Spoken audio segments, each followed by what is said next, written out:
এখানে চলে আসি তাহলে প্রত্যেকটা উপজেলা মন খারাপ করবে, কারণ আমরা তাদেরকে না করেছি। এমনকি হাসনাত আব্দুল্লাহর উপজেলার প্রোগ্রাম আমরা বাতিল করেছি, কারণ এই লোড দেওয়া সম্ভব না। তো আমরা আপনাদের কাছে ক্ষমা চাচ্ছি, আপনাদের ভালোবাসা উপেক্ষা না করতে পারে আমরা এখানে দাঁড়িয়েছি।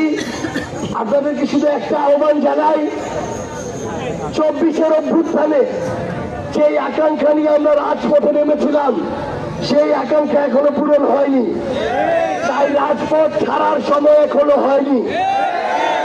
চাঁদাবাজদের উৎপাদ এখনো কমে নাই, বরং খুন খারাপি শুরু হয়েছে। পাথর দিয়ে থেতলে মারার মতো আইএমএ চাহিদা শুরু হয়েছে, সন্ত্রাসী কার্যক্রম বেড়েছে। আমরা স্পষ্ট করে আপনাদের বলি, আমাদের লড়াই অব্যাহত আছে এবং এই লড়াই আমাদের চালিয়ে যেতে হবে। এই বাগেরহাটে, এই রামপালে, এই পয়লা বাজারে কেউ যদি চাঁদাবাজি, দখলদারিত্ব, ক্ষমতার অপব্যবহার, দুর্নীতি সহ যে কোনো অপকর্মের সাথে জড়িত হয় তাকে প্রতিরোধ করতে হবে, তাদেরকে আইনের হাতে সোপর্দ করতে হবে। যদি আমরা ভয় পাই তাহলে সেখান থেকেই আমাদের শেষ। আর যদি আমরা 24-এর মতো রুখে দাঁড়াই তবেই হবে আমাদের কাঙ্ক্ষিত বাংলাদেশ।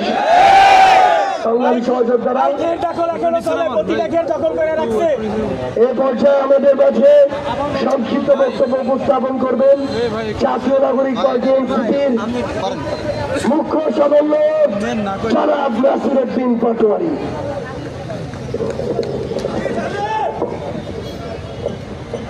আসসালামু আলাইকুম।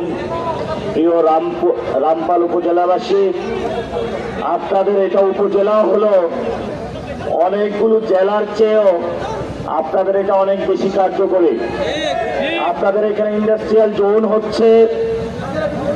আপনাদের রামপাল উপজেলা যারা আছেন এখানে বাংলাদেশের যে উন্নয়নের ছোঁয়াটা লেগেছে, কিন্তু আমরা শুনতে পেয়েছি এই রামপাল যে আঞ্চলিক যে মানুষগুলো রয়েছে সেখানে আপনাদের উন্নয়নের যে জোয়ার এসেছে তা গুটি কয়েক মানুষ নিজেদের মুষ্টিবদ্ধ করেছে। এবং সেখানে শুনতে আমরা পাচ্ছি কয়েকদিন আগে আমাদের এখানে শ্রমিক উইং যখন কাজ শুরু করেছিল তাদের উপর উপর্যুপরি হামলা হয়েছে।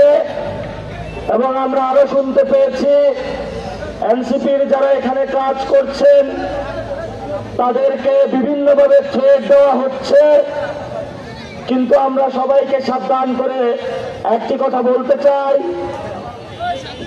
যে আমরা গতকাল দেখেছি রাজপথে বিভৎস রূপ। আইয়ামে জাহিলিয়াতে দেখেছিলাম আমরা কন্যা সন্তানকে পতিত করত, পাথর দিয়ে মানুষকে মাটি চাপা দিত। বাংলাদেশে সেই 1400 বছর আগে আইয়ামে জাহিলিয়াতের যে পরিস্থিতি, আমরা সেই পরিস্থিতির মধ্য দিয়ে যাচ্ছি। আপনারা কি সেই ভিডিওটা দেখেছিলেন? বাংলাদেশে কি অবস্থা আপনারা চান? আমরা জাতীয় নাগরিক পার্টি নয়, বাংলাদেশের 18 কোটি মানুষের থেকে বলতে চাচ্ছি, বাংলাদেশে আমরা আর কোনো সন্ত্রাস দেখতে চাই না, বাংলাদেশে আমরা কোনো চাঁদাবাজি দেখতে চাই না, বাংলাদেশে আমরা কোনো সিন্ডিকেট দেখতে চাই না। যদি ভবিষ্যতে কোনো দল বা পক্ষ গোষ্ঠী নতুনভাবে এ ধরনের সংস্কৃতি বাংলাদেশে প্রতিষ্ঠা করতে চায়, বাংলাদেশের এই রামপাল উপজেলা থেকে একটি নতুন জনস্রোত তৈরি হবে, যেই প্রতিবাদের মধ্য দিয়ে নতুন ভাবে আরেকটি জুলাই গণঅভ্যুত্থান বাংলাদেশে সংগঠিত হবে।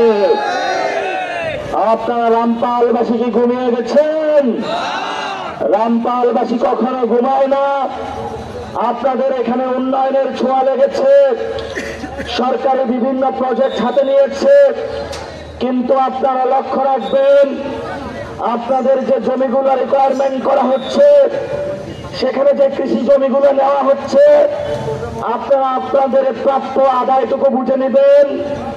কোন বিদেশি শক্তি যদি এখানে আপনাদের ভূমির অধিগ্রহণ করতে গিয়ে আপনাদের ন্যায্য অধিকার থেকে আপনাদের বঞ্চিত করে, আপনারা ভবিষ্যতে দুর্বার আন্দোলন গড়ে তুলবেন এবং কোন রাজনৈতিক দল যদি আপনাদের এখানে আপনাদের ভূমির অধিকার থেকে আপনাদের প্রাপ্য অধিকার থেকে বিদেশি কোন দেশের কাছে লিজ দেওয়ার পায়তারা করে, কোন দল যদি তাদের এজেন্ট হয়ে কাজ করে, আপনারা সর্বসম্মতিক্রমে এই রামপালে দুর্বার আন্দোলন গড়ে তুলবেন। আমরা ঢাকা থেকে রামপাল আসার জন্য যতটুকু সময় পাবো ততটুকুর মধ্যে আমরা রামপালে উপস্থিত হব। আপনাদের যে কোনো ন্যায্য দাবির সাথে ঐক্যবদ্ধ থাকবো এবং যদি কোনো রাজনৈতিক দল আপনাদের উপরে কোনো নিপীড়নের ছায়া নিয়ে নামিয়ে আসে, আমরা ইনশাল্লাহ আপনাদের সাথে থাকবো।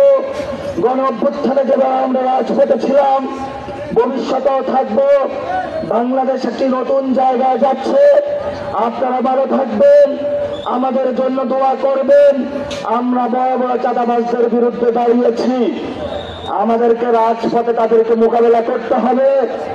আমাদের উপরে অনেক সংকট আসতেছে, আমাদেরকে ধমক দেওয়া হচ্ছে।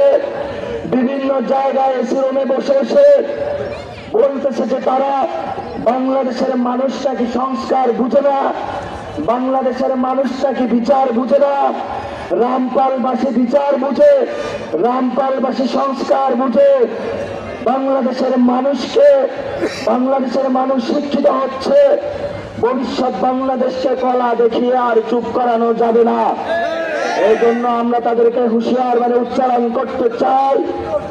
আমরা রাজপথে নেমেছি, লড়াই শুরু হয়ে গিয়েছে, আমাদের গেম অন হয়ে গিয়েছে। আমাদেরকে নতুন খেলা খেলতে হবে। পুরাতন বন্দোবস্তে আমরা নাই, নতুন খেলা আমাদেরকে তৈরি করতে হবে। যেই খেলা রামপালের উন্নয়ন হবে, নির্যাতিত যে মা বোনেরা আছে তাদের উন্নয়ন হবে। আলেমদের যারা দাঁড়িয়ে অত্যাচার করেছিল সে আলেমদের নতুন ভাবে বাংলাদেশ গঠনে আমরা ঐক্যবদ্ধভাবে তাদেরকে নিয়োজিত করব। এই জন্য রামপালের ছাত্র জনতা, যুবা, নারী, আলেম যারা সমাজে রয়েছেন, আপনারা সব ঐক্যবদ্ধ থাকবেন। নতুন বাংলাদেশ গঠনে আমাদেরকে সাপোর্ট দিবেন। আগামীতে আমাদের একটি ব্যালট রেগুলেশন হবে। সেই ব্যালট রেগুলেশনে আপনারা সব উপস্থিতির জানান দিয়ে বাংলাদেশে যারা চাঁদাবাজ, ঠিকাদার, মাদক কারবারি থেকে শুরু করে যারা বাংলাদেশের মানুষের উপরে প্রতিনিয়ত লন্ডন থেকে ছেদ দিয়ে যাচ্ছে, তাদেরকে আপনারা লাল কার্ড দেখিয়ে দিবেন। আপনারা সবাই লাল কার্ড দেখানোর জন্য প্রস্তুত আছেন রামপালবাসী? ইনশাল্লাহ পথে পথে সংগ্রামে দেখা হবে, রাজপথে দেখা হবে। সবাই প্রস্তুত থাকবেন, লড়াই সংগ্রামে সবার সাথে কথা হবে। সবাইকে আসসালাম, ভালো থাকবেন রামপালবাসী।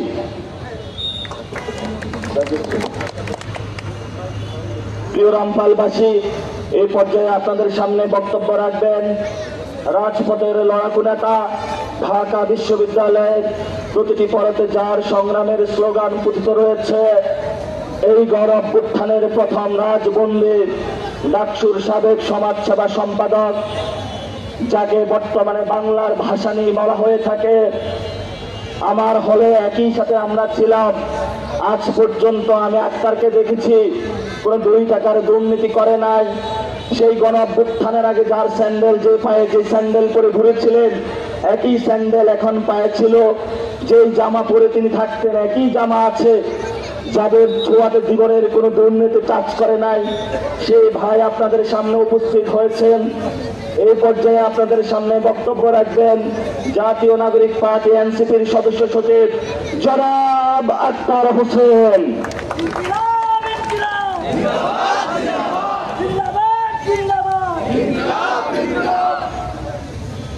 আসসালামু আলাইকুম। প্রিয় বাগেরহাটের মোংলা এবং রামপালবাসী, আপনারা কেমন আছেন? এই বাগেরহাটের, এই রামপালের ঠিক এই জায়গাগুলোতে 24-এর অভ্যুত্থানের সময়টাতে হাজারো জনতার মিছিল এখানে হয়েছে। হাজার হাজার মানুষ রামপালের রাজপথে এসে হাসিনার স্বৈরাচারের বিরুদ্ধে তারা স্লোগান দিয়েছে। বাংলাদেশ থেকে হাসিনা বিদায় নিয়েছে, ফ্যাসিস্ট হাসিনা, খুনি হাসিনা, আওয়ামী লীগ ভারতে পালিয়ে গেছে, কিন্তু আওয়ামী লীগের সিস্টেম এখনো পর্যন্ত বাংলাদেশে রয়ে গেছে।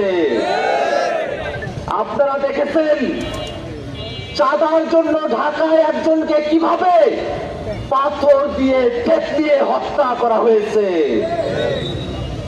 আপনারা রামপালের মানুষেরা, এই রামপালে এখন ঘের দখলের আয়োজন চলে। যার ঘের সে সেখানে চিংড়ি চাষ করতে পারে না, কোথাকার কোন পালিয়ে থাকা নেতা এখন এসে ঘের দখল নিতে চায়। রামপালবাসী, মোংলাবাসী, কেউ যদি আপনাদের ঘের দখল করতে আসে, আপনারা কি তাদেরকে ঘের দখল করতে দিবেন? বাংলাদেশে যদি কেউ ঘের দখলের রাজনীতি করতে চায়, চাঁদাবাজির রাজনীতি করতে চায়, ছিনতাইয়ের রাজনীতি করতে চায়, কমিশনের রাজনীতি করতে চায়, বাংলাদেশের মানুষেরা যেমন করে শেখ হাসিনাকে বাংলাদেশ থেকে বিদায় করেছে, ওই ঘের দখলকারী চাঁদাবাজ কমিশন খোরদেরকেও বাংলাদেশ থেকে আমরা বিদায় করে দেবো ইনশাআল্লাহ। বাংলাদেশের মানুষেরা, এদেশের প্রাণ প্রকৃতি, জলবায়ু যেন বাংলাদেশের পরিবেশের উপযোগী থাকে, সেটা আমরা সবসময় চেয়েছি। কিন্তু রামপালে কয়লা বিদ্যুৎ কেন্দ্রের নামে এই অঞ্চলের মানুষের জলবায়ুকে, কৃষি জমিকে হুমকির মুখে ফেলা হয়েছে। শুধু তাই নয়, মোংলা বন্দর নিয়ে আন্তর্জাতিক পর্যায়ের ষড়যন্ত্র চলছে। আমরা স্পষ্ট করে বলি, বাংলাদেশের কোন স্থাপনা নিয়ে বিদেশি কোন ষড়যন্ত্র আমরা মেনে নেব না। ভাইরা আমার, এই বাংলাদেশে বিগত সময়ে গুম, খুন, ক্রসফায়ার, আয়না ঘরের নিপীড়ন আমরা দেখেছি। সামনের বাংলাদেশে যাতে কোনো গুম, খুন, ক্রসফায়ারের মতো ঘটনা না ঘটে, এই কারণে বাংলাদেশের প্রশাসনে, বাংলাদেশের প্রতিষ্ঠানগুলোতে সব জায়গায় সংস্কারের প্রয়োজন আছে। একটি দল মনে করে শুধু নির্বাচন হয়ে গেলে বাংলাদেশের সমস্যার সমাধান হবে। শেখ হাসিনাও তাই করত। বাংলাদেশের মানুষের গণতন্ত্রকে সুরক্ষিত না রেখে 14, 18, 24-এর একতরফা রাতের ভোটের দামি নির্বাচন তারা করেছিল। সেই নির্বাচনগুলো কি আমাদেরকে রক্ষা করতে পেরেছিল? ঠিক তেমনই ভাবে যদি বাংলাদেশে প্রতিষ্ঠানগুলোকে সংস্কার করানো হয়, সাংবিধানিক প্রতিষ্ঠানগুলোকে দলীয়করণের হাত থেকে আমরা বাঁচাতে না পারি, বাংলাদেশের পুলিশ প্রশাসনকে যদি নিরপেক্ষভাবে জনগণের পক্ষে কাজ করাতে না পারি, শুধুমাত্র নির্বাচন দিয়ে গণতন্ত্রকে সুরক্ষা দেওয়া সম্ভব না। গণতন্ত্রকে সুরক্ষা দেওয়ার জন্যই সংস্কার করে নির্বাচন আয়োজন করতে হবে, বিচার করে নির্বাচন আয়োজন করতে হবে। বাংলাদেশের মানুষদেরকে আগের সিস্টেমে রেখে বাংলাদেশের মানুষদেরকে আর প্রতারণা করা যাবে না। আমরা দেশব্যাপী জুলাই পদযাত্রায় নেমেছি। বাংলাদেশের হাজারো মানুষ, লাখো কোটি মানুষ এই জুলাই পদযাত্রায় সামিল হয়েছেন। এই রামপালের মানুষেরা, এই বাংলার মানুষেরা, আপনারা সকলে আজকে এখানে উপস্থিত হয়েছেন। আপনারা চান এনসিপির হাত ধরে বাংলাদেশের মানুষের সম্পদগুলো কেটে যায়। ঠিক আপনাদের এলাকার সন্তান, এই মোংলা রামপালের সন্তান মোল্লা রহমতুল্লাহ আপনাদের সাথে আছে। আপনাদের সমস্যাগুলো নিয়ে আপনারা মোল্লা রহমতুল্লাহর কাছে আসবেন। আমরা আশাবাদী মোল্লা রহমতুল্লাহ রামপাল মোংলার মানুষদেরকে সাথে নিয়ে এই অঞ্চলের সমস্যার সমাধান করবে ইনশাআল্লাহ। আপনারা কি রহমতুল্লাহ ভাইয়ের সাথে করে এনসিপির কার্যক্রমকে রামপাল মোংলায় প্রতিটি ঘরে ঘরে পৌঁছে দিতে চান? ইনশাআল্লাহ রামপালের মানুষ, মোংলার মানুষ, এনসিপির নতুন বাংলাদেশের যে রাজনীতি, সেই রাজনীতিতে আপনারা সকলে সক্রিয়ভাবে অংশগ্রহণ করবেন। একই সাথে আর একটা কথা বলি, বাংলাদেশে ধর্মের ব্যাপারে বিদ্বেষ করা হয়েছে, ইসলাম এর ব্যাপারে বিদ্বেষ করা হয়েছে। বাংলাদেশের মানুষ দাড়ি টুপি নিয়ে রাস্তাঘাটে বের হতে পারে নাই, তাদেরকে জঙ্গি ট্যাগ দিয়ে তাদেরকে জেলখানায় আয়না করে তাদেরকে নিয়ে যাওয়া হয়েছে। আমরা সেই বাংলাদেশে আর ফিরতে চাই না। এবং একই সাথে এই বাংলাদেশের মানুষ ধর্মপ্রাণ মানুষ, ধর্মের প্রতি তাদের অনুরাগ রয়েছে।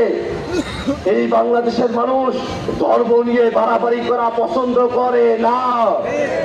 আমরা দেখেছি একজন ইমামকে কোপানো হয়েছে। আমরা অত্যন্ত লজ্জিত।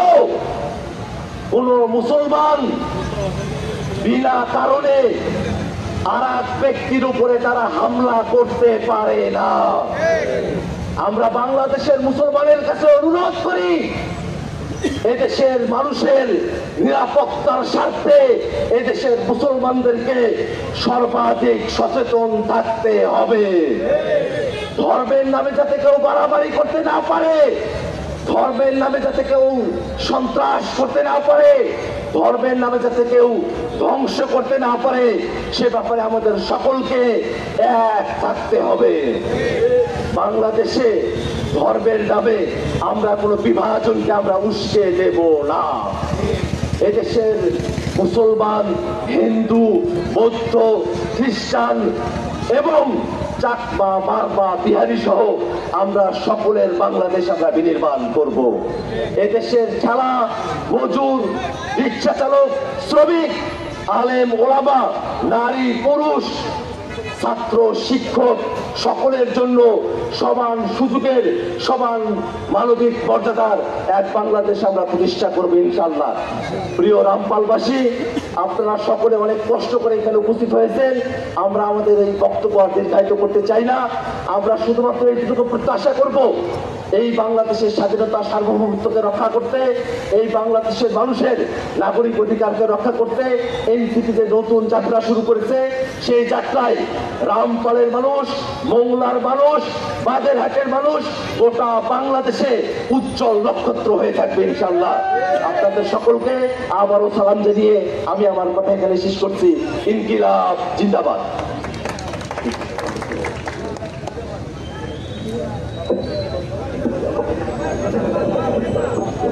প্রিয় রামপালবাসী,